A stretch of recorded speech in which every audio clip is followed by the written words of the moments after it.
नमस्कार, मी ज्ञानेश्वरीच रेसिपीमध्ये सर्वांचं खूप खूप मनापासून स्वागत करते।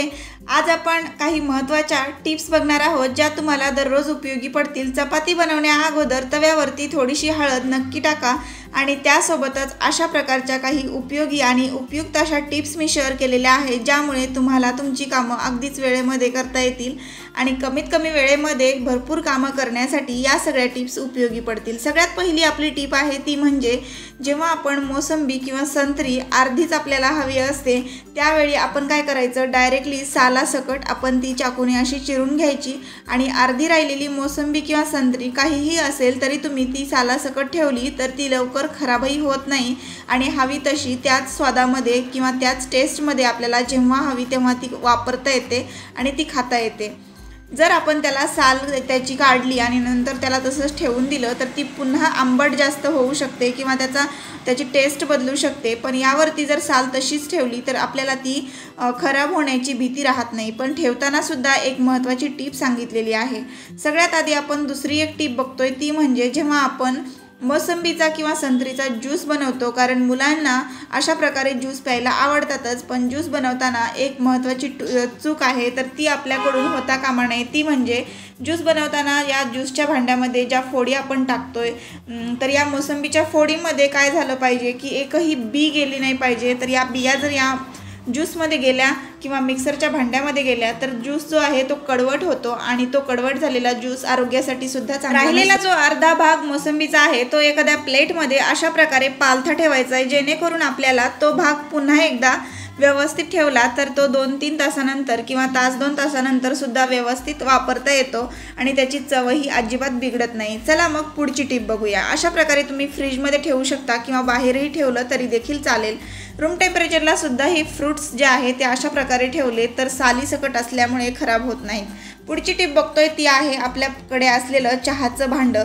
तर अशा प्रकारे चहाचं जे पितळेचं भांडं असतं तर ते पटकन आपण आतमधून तर ते स्वच्छ निघतं पण बाहेरून आपण त्याला कधीतरी स्वच्छ करतो, ते सुद्धा पितांबरीने वगैरे। तर तसं न करता आपण इथे टूथपेस्टचा वापर करून सुद्धा इथे हे पातेले जे असतात ते चमकवू शकतो। बाहेरची बाजू जी आहे ती चमकवण्यासाठी थोडंसं टूथपेस्ट घ्यायचं गव्हाच्या कणकेवर। आता कधी कधी गव्हाची कणिक शिल्लकसुद्धा थोडीफार राहिलेली असते तर त्याचा वापर आपण अशा प्रकारे करू शकतो। घरातील तांब्या पितळेची पातेले असतात त्याला उजळवण्यासाठी किंवा त्याला स्वच्छ करण्यासाठी। तर इथे चकचकीतपणा यावरती यावा यासाठी आपण टूथपेस्टचा वापर केला आहे। जसं दात घासण्यासाठी टूथपेस्ट आहे तर ते उपयोगी ठरतं, तसंच आपल्याला इथे भांडीसुद्धा घासण्यासाठी टूथपेस्टचा वापर करता येतो। फक्त ते आपल्याला एखाद्या गव्हाच्या पिठावरती थोडंसं घ्यायचं आहे। दोन्हीची जेव्हा रिॲक्शन होते तेव्हा हे अशा प्रकारे पातेल्यावरती काम करतं आणि 2 मिनिटं घासल्यानंतर पातेल्यावरचा काळपटपणा निघून जातो। तर इथे काळसर असं हे टूथपेस्ट तुम्हाला दिसत असेल। मी एका दुसऱ्या जे शिल्लक माझं खराब पीठ होतं, गव्हाचं पीठ उरलेलं, तर ते शिल्लक राहिलेल्या पिठाचा वापर करूनच पुसून घेतलं। नंतर एका कापडाने पुसून तुम्हाला दाखवते। बघा इथे रिझल्ट तुमच्या समोर आहे। साईडला असलेलं पातेलं पूर्ण काळं दिसते आणि जिथे मी टूथपेस्टने याला स्वच्छ केलेलं आहे 2 मिनिटातच हे पातेलं अगदीच नव्यासारखं चमकत आहे। अशा प्रकारे सगळंच पातेलं मी स्वच्छ करणार आहे। तुम्हाला सुद्धा ही ट्रिक आवडली असेल तर तुमच्या सुद्धा चपात्या झाल्यानंतर थोडंफार पीठ कधी शिल्लक राहिलं तर त्या पिठाचा वापर तुम्ही अशा प्रकारे देखील करू शकता।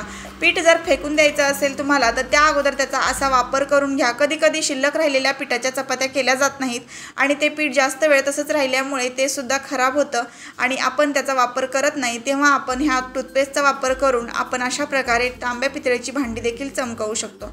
तुम्हाला कशी वाटली टिप नक्की सांगा आणि अशा प्रकारे तुम्ही सुद्धा छोट्या छोट्या टिप्स आहेत त्या उपयोगात आणा। तर इथे मी बघू शकता काय केलेलं आहे, एक छोटासा कापूस घेतलेला आहे थोडासा आणि त्यावरती पुन्हा एकदा टूथपेस्ट घेतलंय। तर या टूथपेस्टचा वापर करून आणखीन एक आपण गोष्ट चमकवणार आहोत, ती म्हणजे दररोजच्या वापरात असलेलं एक मिक्सरचं भांडं घ्यायचं आहे आणि मिक्सरचं भांडं तर आपण आतून स्वच्छ करतो, पण आतून जर ते स्वच्छ असेल तर ते बाहेरून सुद्धा स्वच्छ असणं गरजेचं असतं। तर बॅक साईडने बघितलं तर इथे आपल्याला भरपूर काय होतं, काळपटपणा दिसून येतो. तर हा बॅक साईडचा जो काळा म्हणजे प्लास्टिकचा भाग असतो तर त्याच्या आतमध्ये काळपट असा लेअर साठलेला असतो किंवा यामध्ये असा धुळीचा थर साठलेला असतो. हा धुळीचा चिकट थर कशामुळे असतो, कारण कुठलेही पदार्थ जेव्हा आपण मिक्सरला फिरवतो कधी कधी ते चिकट पण असतात, कधी तेलकट असतात, कधी लिक्विड फॉर्मचे असतात, कधी नकळत आपण स्वच्छ धुतल्यानंतर त्यावरती धूळ कधी जाऊन बसते कळतही नाही आणि आपण याकडे दुर्लक्ष करतो, तेव्हा त्यावरती जास्तीत जास्त थर जमा होतो. असं होऊ नये म्हणून 8 दिवसातून एक वेळेस तरी हा उपाय करायचा आहे. तर इथे मी कापसावर आधी थोडंसं पाणी टाकलं होतं, त्यानंतर टूथपेस्ट टाकला, त्यामुळे टूथपेस्टसुद्धा ओलं झालं आणि हे टूथपेस्ट जसं दातावर काम करतं दातं स्वच्छ करण्यासाठी तसंच आपलं हे प्लास्टिकवर सुद्धा काम करतं. तर इथे मी प्लास्टिकचं जे बॅक साईड आहे म्हणजे भांड्याचं बॅक साईड ह्या तर हे पूर्ण घासून घेतलं हाताने, कापसाने नुसता कापूस फिरवून घेतला तरीसुद्धा ह्या टूथपेस्टचा इतका इफेक्ट यावरती होतो की आपल्याला घासत बसायची अजिबात गरज लागत नाही. मिक्सरचं भांडं हलक्या हाताने अशा प्रकारे स्वच्छ असं करून घेतले. आता पाणी टाकून थोडंसं धुवून घ्यायचं आणि आपण जसं नेहमी धुतो तसं त्याला स्वच्छ धुवून घ्यायचं आहे. घासणीचा वापर अजिबात करायचा नाही, कापसाचा वापर करा, कारण यावरती जर क्रॅशेस पडले तर लवकरच भांडं खराब होऊ शकतं आणि पुन्हा एकदा आपल्याला हे बॅक साईडचं सगळं बदलून घ्यावं लागतं. तर हे बॅक साईडचा पार्ट जो आहे प्लास्टिकचा तो सुद्धा बदलून मिळतो, पण आपल्याला काय होतं की त्यामध्ये पुन्हा पैसे वेस्ट करावे लागतात. म्हणून इथे काळजी घेण्यासारखी गोष्ट म्हणजे तारेच्या घासणीने हा पार्ट कधीच घासायचा नाही. तर मी जसं तुम्हाला कापसाने हे घासून दाखवलं तसं अगदी स्वच्छ करायचं म्हटलं तर कापूस किंवा ब्रशचा वापर करा. ब्रशसुद्धा आपल्याला वेळोवेळी आणि हव्या तिथे पोचत नाही, त्यामुळे कापसाचा वापर उत्तम आहे. हवा तर तुम्हाला बोटानेच किंवा कापसाने अशा प्रकारे फिरवून धुता येत नसेल तर चमच्याचा वापर करा, पण कापूस नक्की यामध्ये टाका आणि नंतरच चमचा जो आहे तो अशा प्रकारे व्यवस्थित कानाकोपऱ्यामध्ये फिरवून व्यवस्थित घासून घ्या. स्वच्छ धुतल्यानंतर रिझल्ट तुम्ही बघितलेलंच आहे. नवीन आणि चकचकीत असं छान दिसणारं हे मिक्सरचं भांडं स्वच्छ तयार झालं. तुम्ही सुद्धा तुमच्या घरातले खराब झालेले मिक्सरचे भांडे स्वच्छ करून ठेवा, जेणेकरून त्याचा बॉटम अगदी चकचकीत. पुढची टीप आहे आपली चपातीच्या रिलेटेड. चपात्या जेव्हा आपण करतो तव्यावरती तेव्हा तवा गरम झाला की अशा प्रकारे जास्तीत जास्त दिवस तवा घासला नाही व्यवस्थित तर त्यावरती एक अशा प्रकारचा थर जमा होतो आणि हा थर काढणं म्हणजे आपल्याला खूपच किचकट काम वाटतं, पण हे काम आपल्याला अगदी सोप्या पद्धतीने आणि चुटकीसरशी करायचं आहे.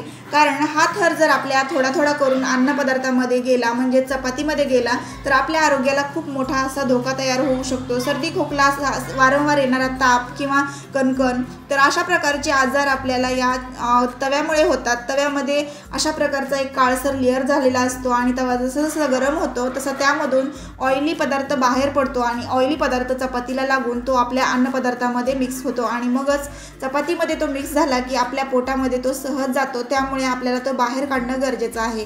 तर बॅक्टेरिया जे असतात ते नष्ट करण्याचं काम आपली हळद करत असते, त्यामुळे तवा थोडासा गॅसवरती ठेवून अशा प्रकारे कडकडीत गरम करायचा आहे आणि तवा गरम होत असतानाच आपल्याला त्यावरती चहाची चाळणी घेऊन त्यावरती थोडीशी हळद टाकून सगळीकडे एकसारखी चाळून घ्यायची आहे.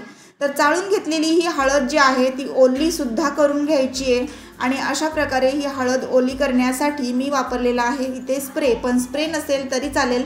हाताने सगळीकडे शिंपडा मारून घ्या पाण्याचा किंवा पाणी शिंपडून घ्या सगळ्या तव्यावरती. अशा प्रकारे सगळीकडे एकसारखं पाणी शिंपडलं की तवा गरम असल्यामुळे पाणीसुद्धा शोषलं जातं आणि यावरती असलेली हळद जी आहे ती बॅक्टेरिया मारण्याचं काम करते, कमी करण्याचं काम करते आणि पटकन हा लेअरसुद्धा हळदीमुळे आपला निघून जातो. हळद ही आपली सर्दी खोकला ताप बरा करण्यासाठी दुधामध्ये आपण किंवा काढा बनवण्यासाठी बऱ्याचदा वापरत असतो. कुणाला लागलं हाताला किंवा जखम झाली तर त्यावरती सुद्धा आपण हळद लावतो, म्हणजेच बॅक्टेरिया पूर्ण मुळापासून घालवण्यासाठी घरगुती उपाय म्हणून आणि असरदार उपाय म्हणून आपण हळदीचा वापर नेहमीच करत असतो. पण इथे सुद्धा तव्यावरचे बॅक्टेरिया घालवण्यासाठी आपण हळदीचा वापर केला तर नक्कीच आपला जो तवा आहे तो बॅक्टेरिया फ्री होतो, अगदी स्वच्छ होतो आणि यावरती अशा प्रकारे आपण याला स्वच्छ केल्यामुळे आपल्या आरोग्याला होणारा धोका जो आहे तो सुद्धा टळतो. आणि अशा प्रकारे वरचा लेअर तवा जसा जसा गरम होत जाईल तसा उलथण्याने काढून घ्यायचा आहे आणि हळद गरम झाली की हा लेअर सुद्धा अगदीच पटकन लूज होतो आणि धारदार अशा उलथण्याने आपल्याला हे अशा प्रकारे काढून घ्यायचे. हलक्या हाताने जरी तुम्ही हा लेअर काढला तरी सुद्धा या खपल्या ज्या असतात त्या पूर्ण निघाल्या जातात.